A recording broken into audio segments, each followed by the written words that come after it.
उसी मतगणना के आधार पर आप प्रधानमंत्री बने हैं और उसी मतगणना को आप कहते हैं कि गलत मतगणना है, इसका मतलब आपका भी चुनाव गलत हुआ है।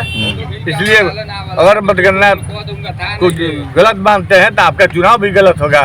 इसलिए हम लोग चाहेंगे चुनाव आयोग से कि जिस मतगणना के आधार पर मोदी जी का अभी चुनाव हुआ है उसी मतगणना के से हम लोगों को बिहार का चुनाव कराया जाए, नहीं तो दोनों चुनाव को रद्द किया जाए और पूरा नया मतगणना करा के और प्रधानमंत्री का चुनाव हो और बिहार का भी चुनाव हो। सड़क जाम के दौरान रामगढ़वा में राजद विधायक ने जो कहा उसको आपने सुना। दरअसल मतदाता पुनरीक्षण कार्यक्रम चल रहा है, जिसको सड़क जाम की हड़बड़ी में विधायक जी ने मतगणना का कार्य बोल दिया है, लेकिन यह कार्यक्रम मतदाता पुनरीक्षण कार्यक्रम के विरोध में है। निर्वाचन आयोग के निर्देश पर बिहार में चल रहे गहन मतदाता पुनरीक्षण कार्य के विरोध में इंडिया गठबंधन के द्वारा आयोजित बिहार बंद के आह्वान पर सुगौली विधानसभा क्षेत्र में इंजीनियर शशिभूषण सिंह के नेतृत्व में राजद के भारी संख्या में कार्यकर्ता सड़क पर उतरे। रामगढ़वा में राजद कार्यालय के समीप इंडिया गठबंधन के सभी दलों के नेता और कार्यकर्ताओं ने एनएच को जाम कर दिया। इससे सड़क पर वाहनों की लंबी कतार लग गई। बंदी का असर सड़क मार्ग पर विशेष रूप से दिखाई दिया।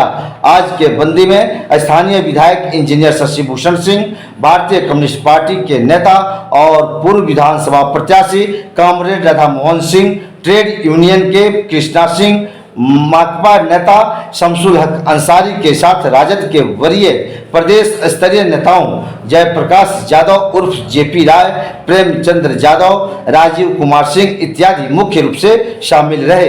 मौके पर नेताओं ने मतदाता पुनरीक्षण कार्य को गरीब, पिछड़ा, दलित और अल्पसंख्यक विरोधी बताया और कहा कि केंद्र सरकार के इशारे पर निर्वाचन आयोग यह कार्य करा रहा है।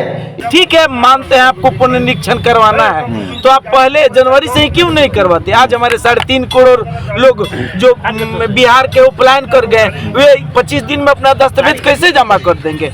उनके बस का चुनाव आयोग है, उनके द्वारा यह काला कानून लागू किया गया, नोटबंदी, जिस तरह नोटबंदी लागू हुआ। धरने पर चुनाव करने की घोषणा चुनाव आयोग नहीं करता। हमारा आंदोलन अनवरत चलता रहेगा, इसे कोई रोक नहीं सकता। चुनाव आयुक्त जो है वो भाजपा के एजेंट के तौर पर काम कर रहा है। भारत सरकार के विभिन्न प्रतिष्ठानों में जो मजदूर वर्ग के लोग कार्य कर रहे हैं, मोदी सरकार के गलत नीतियों के कारण मजदूरों का शोषण और उस पर जुल्म और अत्याचार किया जा रहा है। मजदूर वर्ग का प्रमुख मांग है कि पुरानी पेंशन नीति को लागू करो।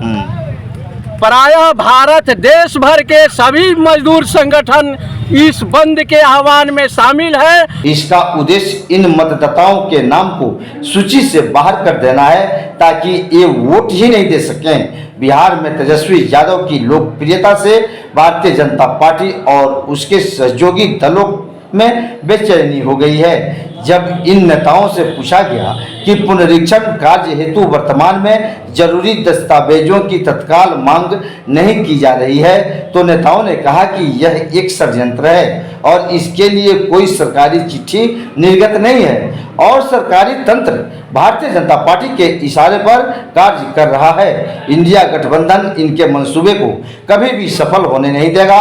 सड़क से सदन तक लड़ाई होगी और वक्त आने पर कार्यकर्ता जेल जाने को भी तैयार हैं। मौके पर राष्ट्रीय जनता दल के प्रखंड अध्यक्ष मोहम्मद मूसा, युवा अध्यक्ष मुकेश कुमार यादव, प्रवक्ता रमेश चंद्र शुक्ला, राम बाबू गुप्ता, मिथिलेश पासवान, जेठ अहमद, पूर्व मुखिया तारिक जमाल, जय किशोर यादव, मुन्ना सिंह, सुरेंद्र यादव, सुरेंद्र पटेल, राजेश यादव, तरुण गुप्ता, जटा सिंह, अमित सिंह इत्यादि भारी संख्या में राष्ट्रीय जनता दल के वर्कर्स मौजूद रहे।